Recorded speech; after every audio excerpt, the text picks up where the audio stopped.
Obrigado, deputada Fatinha, nossa,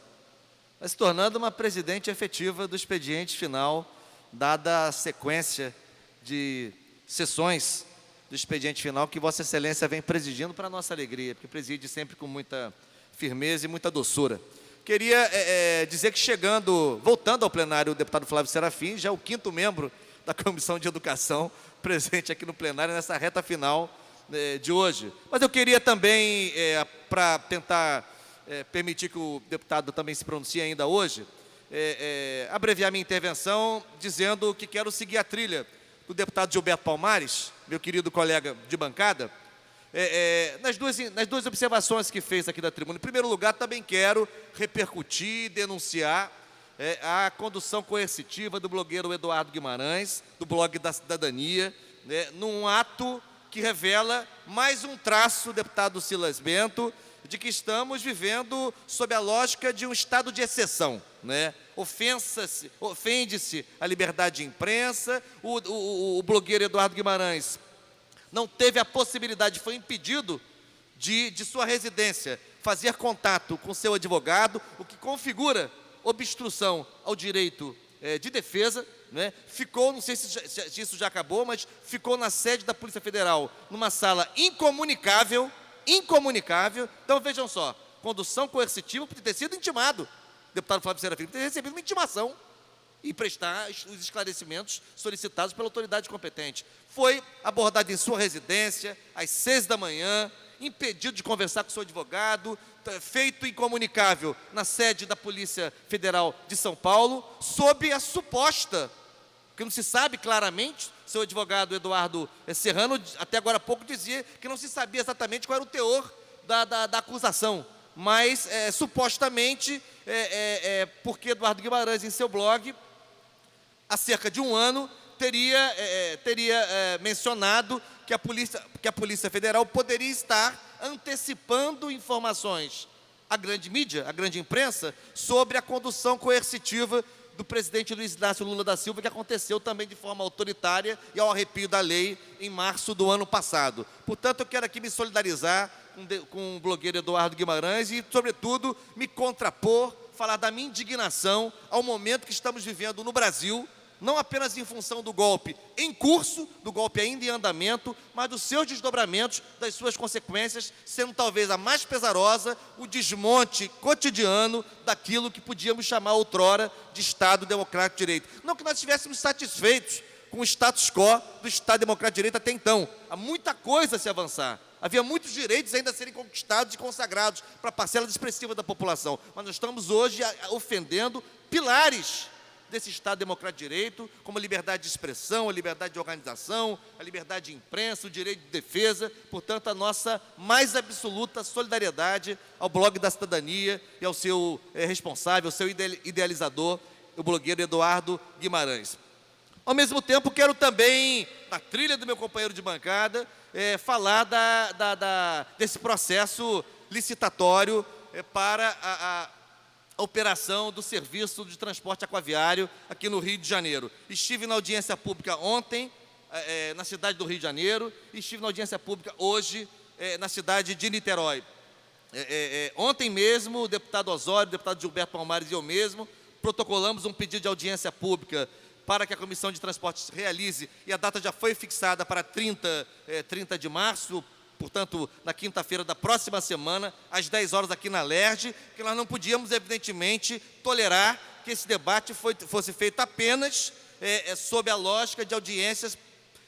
convocadas pelo Poder Executivo. Audiências cujo formato é muito protocolar, não se pode praticamente falar na audiência, apenas fazer perguntas através de um formulário. Portanto, embora o secretário de Transporte, Rodrigo Vieira, tenha estado presente em ambas, ontem e hoje, e tenha se colocado à disposição para responder as perguntas, mas isso é insuficiente, é preciso abrir essa cortina, ampliar esse debate, que é uma oportunidade. É uma oportunidade que nós temos diante de nós de redesenhar esse serviço tão fundamental para uma parcela expressiva da população do Rio de Janeiro, sobretudo aqui da região metropolitana, no eixo Rio, Niterói principalmente, e abrir possibilidades para o uso desse serviço desse modal de transporte para outros segmentos da população, em especial para o povo de São Gonçalo. Pois bem, e acho que tem alguns pontos que a gente precisa aqui repisar, como talvez pré-requisitos para que a gente possa ter aí sim um processo licitatório. Concordo com o deputado Conte Bittencourt que a ideia de se fazer uma licitação é por si só melhor do que a transferência, deputado Luiz Martins, pura e simples, da operação desse serviço de uma concessionária para outra, como aconteceu na transferência da 1001 para a CCR Barcas, sem processo licitatório. Agora teremos uma licitação, mas antes é preciso, em primeiro lugar, ter informações precisas, que acho que só são possíveis mediante processo de auditagem, mediante auditoria, sobre o fluxo de investimentos que o Estado do Rio de Janeiro continuou fazendo, mesmo depois do processo de privatização. O secretário responde a esse questionamento dizendo que esses investimentos, inclusive a compra de embarcações, entre outros investimentos, tem a ver com acordo, deputado Flávio Serafim, deputado Silas Bento, deputado Luiz Martins, um acordo que foi celebrado pelo governo do Estado e com a concessionária, mediado pela AGETRANSP, para equilibrar o contrato. Então, ao invés de o governo do Estado transferir, fazer inversão direta de recursos para a concessionária, ao invés de se ter esse equilíbrio através da tarifa, o governo do Estado, então, decidiu fazer investimentos para compensar, para reequilibrar o contrato. Aliás, esse contrato vive desequilibrado, porque o tempo todo, ao longo dos 5 anos, a CCR sempre falou que o contrato estava desequilibrado. Então, é preciso botar uma lupa, uma auditoria externa, não é a AGETRANSP, com todo o respeito à AGETRANSP, mas não é a AGETRANSP, uma auditoria independente, externa à estrutura do poder público estadual, na minha opinião. Isso, para mim, é uma pré-condição para fazer a licitação, até porque a CCR Barcas não está desobrigada de prestar o serviço. Ela solicitou antecipação da sua participação na operação do serviço, com uma rescisão contratual, mas isso precisa ser aceito pelo Estado e sob as condições fixadas pelo Estado. Isso é um elemento. Um outro elemento, o deputado Conte Bittencourt, no microfone de à parte, trouxe a questão que apareceu nos nossos debates de ontem e de hoje, nas duas audiências, a questão dos ativos que têm a ver com a operação do serviço e que são retornáveis, né, ao Estado ou à nova concessionária, né, que são reversíveis, né. Isso o secretário está dizendo que essa reversibilidade será feita mediante uma compensação financeira, um ressarcimento. Ora, é preciso saber se de fato na carta, não na carta de concessão, né, mas na carta de venda da Conerj dos seus ativos, né, que deflagrou o processo de privatização e a consequente licitação para a operação do serviço por concessionária, se de fato está garantida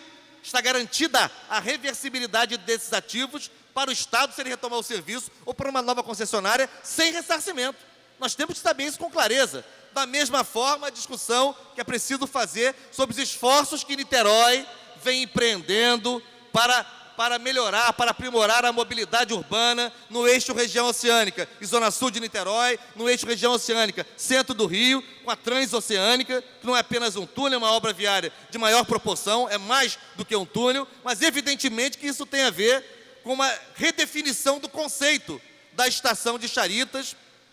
do preço, do seu caráter, porque a transoceânica certamente induzirá a uma maior demanda por acesso ao Rio de Janeiro,